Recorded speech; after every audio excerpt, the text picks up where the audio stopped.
Greetings, peace and blessings to you, your family, and loved ones. My name is Nanabaakan, and this is Nana's commentary on themes from A to Z. Let me start by thanking you, that is my subscribers and viewers, who come to my channel and watch my videos, and especially those who leave comments. I really appreciate you engaging yourself with my videos and responding to them with your thoughts and ideas and suggestions. So I want to thank you very, very much.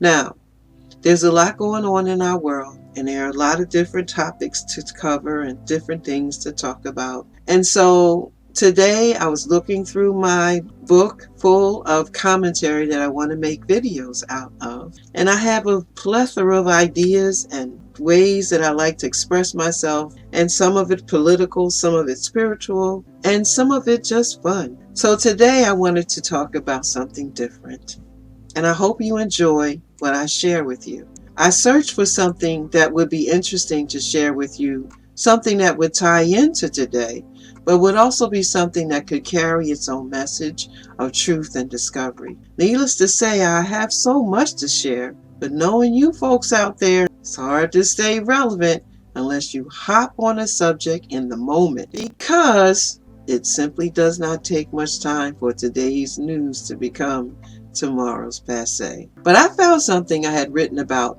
Paul McCartney almost 2 years ago to this day. What was interesting about it was that while doing another video around the cult of personality and around pedophilia and child sacrifice and Pizzagate / Pedo-gate, I found these very strange photos of the Beatles with babies and animal parts. I thought it was strange, but it made me think of how these artists are initiated. And even though they came from Liverpool in the UK, the industry is still the industry. The pics had an eerie veneer of child sacrifice, with the heads and limbs removed from, these were dolls, but the heads and limbs were removed and placed on different parts of the anatomy of the Beatles. And along with that was pieces of meat, in their lap, on their shoulders. It was just weird. Anyway, I saw that a few weeks ago, maybe a few months ago, when I made my first video. It reminded me of child sacrifice, and it just made me wonder how deep into the occult the Beatles really were. Now that photo, well, there's several of them, but they were part of a photo shoot for an album called Yesterday and Today, and it's the 9th Capitol Records album released by the Beatles, and the 11th overall American release. It was originally issued only in the United States and Canada. In the 1970s, it was issued in Japan, but the album came out in 1966. Now, I'm not sure if you watched the video called "Is Pizzagate a Psyops? What's really behind it?" And I'll leave a link to the video below so you can watch it if you haven't already watched it. And I like to take things in a different direction than what is commonly done with these videos about these various different things, especially this Pedo-gate that's going on in our world today. That, well, it's always going on. It's just being more prominently shown to us nowadays. Now back to the album cover, Yesterday and Today by the Beatles. The cover caused so much controversy that Capitol Records recalled the pre-issued ones and covered the soon-to-be issued ones with a dorky sort of cover that none of the Beatles liked. Now here's an excerpt from an article entitled Yesterday and Today by Jesse Krupa, November 10, 2009. And I quote the article.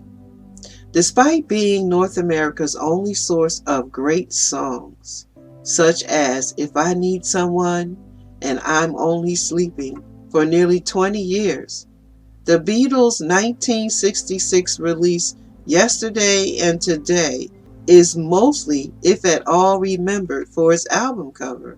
It featured John, Paul, George, and Ringo wearing white butcher's smocks with various cuts of meat and partially burned plastic dolls strewn about them, all while the boys gleefully smiled. Various accounts say that the Beatles' manager, Brian Epstein, and the head of Capitol Records at the time, Alan Livingston, had concerns about the use of this decidedly unusual picture. But for whatever reason, some copies were still sent out to disc jockeys and some stores ahead of the planned release date. It didn't take long for the backlash. According to a letter issued by Capitol, a sampling of public opinion said that the image was subject to misinterpretation. Some DJs reportedly refused to play the album on air, and teen magazine KYA Beat referred to it as the sick humor of the Beatles. In an issue that chose to do a plain red cover instead of the picture, Capitol quickly had the Beatles do another photo shoot in which the group posed around a steamer trunk. You can literally see the looks of disdain in their faces. One of those pictures then became the new album cover, which was pasted on over the remaining butcher copies that weren't already destroyed. The result was that Yesterday and Today became the only Beatles album to lose money for Capitol. To this very day, rumors abound that the Beatles intended the offending photo as a statement about the Vietnam War, or that it was their protest against the way Capitol edited and rearranged their albums. The truth seems to be that all of it was photographer Robert Whittaker's idea. Ironically, the same type of people who took offense to the photo would probably love the concept behind it. Whittaker was shocked by a crazed fan reaction to the Beatles, whom he felt were not an illusion, not something to be worshipped, but people as real and substantial as a piece of wood. Comparing it all to the biblical account of the Israelites worshiping a golden calf and the Ten Commandments were being written, Whittaker originally intended to give the photo a gold-colored background and illustrate silver jeweled halos over the Beatles' heads. Coincidentally, John Lennon's "bigger than Jesus" comment started another controversy about a month later. But the Butcher album, Carve Up, as Disc Magazine referred to it that summer, was the first time the Beatles were involved in a real controversy. In the eyes of the media, they had lost their innocence forever. Perhaps that's the main reason why the album is such a collector's item today. John Lennon once joked that an original copy could be sold for $11 million. But a near-mint stereo copy that was featured in an episode of Antiques Roadshow sold for just over $10,500 at an auction recently. There are websites devoted to the entire controversy, how to peel a trunk cover off of a butcher cover, or alternately why they should be left on, and tie-in merchandise ranging from posters, matchbooks, reproduction covers, etc. But the music is rarely ever mentioned. And that's the end of that article. Moving on to my commentary. So, like I normally do, I read through some of the commentary under the video and found that the link to what I had mentioned earlier, I couldn't find the article. So I went on a Google search so I could find it. And what I found was Sophia Smallstorm's interview with Mike Williams. Now, he was there to review a book called Paul is Dead, The Memoirs of Billy Shears. Now, I had never heard of Billy Shears, even though I had just minimally explored the idea that there was a fill-in or a replacement for Paul McCartney. But anyway, Mike Williams feels that This book is The Authentic Confession by Billy Shears, and that he's talking about what happened to Paul McCartney. The video itself is titled The Death of Paul McCartney, September 11, 1966. So you can YouTube that. You can Google that or go to YouTube and put that in if you want to watch the video. I also have the link to it in the description below. Now, this guy, Mike Williams, has done a lot of research on the Beatle phenomenon, and in particular, the fact that Paul is dead, or as they say, PID. I watched the video out of curiosity, as I have seen other videos of Sophia Smallstore in the past, and I enjoyed her analytical mind quite a bit. However, she's quite deliberate, and she's very thorough in her research about various topics that she delves into, like Sandy Hook, and she delves into the aerial spraying, the geoengineering phenomenon that we're experiencing when we look outside and watch all those weird looking shaped clouds, etc.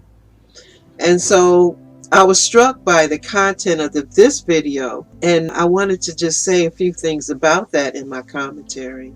Sophia didn't seem to be as willing to delve into the occult aspect of what this whole thing with Paul being dead could possibly mean. But I think everybody should go and listen to that, watch that video, because the guy talks about some very interesting things. The video is very compelling. Okay, so I want to say again, and I think you all should go watch it.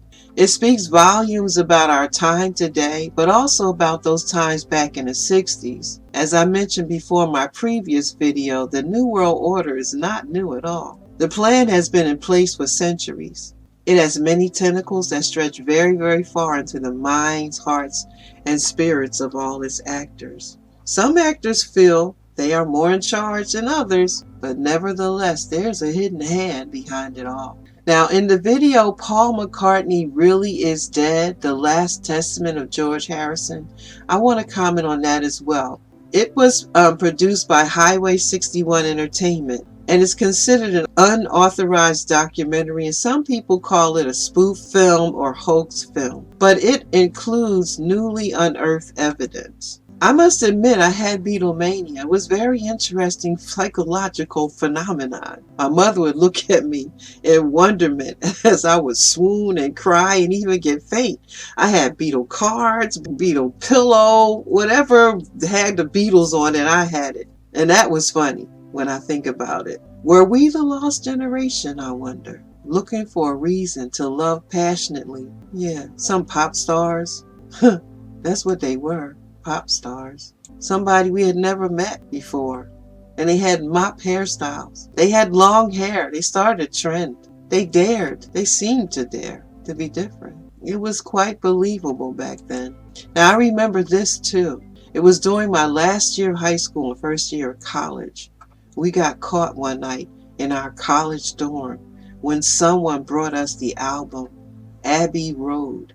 If you ever had an experience that shifted you so greatly that you can go back to that moment years later, that was a type of experience that was. We were so spooked that night, and we actually thought we saw Paul's ghostly shadow in the hallway as it passed the window of the first floor of our dormitory. We huddled around and listened to the music being played backwards, which had to be done manually, and we cringed in horror. How could this be? It took us a few days to settle down, but there were a few diehards who continued to persist in the truth of the conspiracy, so much so that the album became taboo and we stopped listening to it. Eventually, we went on with our lives, but that day never left me. Nor did I feel the same about the Beatles or Paul anymore. In today's world, looking back on that and how the entertainment industry has the mystique of the occult and hidden hands that pull strings of the so-called talented ones who have meteoric fame with little talent, it causes one to pause. And here is where I want to tie in the yesterday and today album with the Paul is dead phenomenon. If you look at the album cover that I'm presenting here, you'll see that they had a connection to Aleister Crowley. Very interesting. So I wondered, was Paul the sacrifice so that the band could become as famous as they did practically overnight? Did Paul decide that he would take the plunge and go along with this scheme to say he was dead as a marketing ploy to sell more albums? Did Paul really die and they needed to tell the world by implanting backwards words and music in their albums as a way to start a new mind control trend? Today we can see it. We got social media now. Back then things didn't move quite as quickly, and we see what's happening to our Hollywood entertainers. So think about it. That was back in the 60s. I mean, who ever heard of these guys? Then, all of a sudden, they were having folks crying and fainting over them. What was the real secret behind their fame?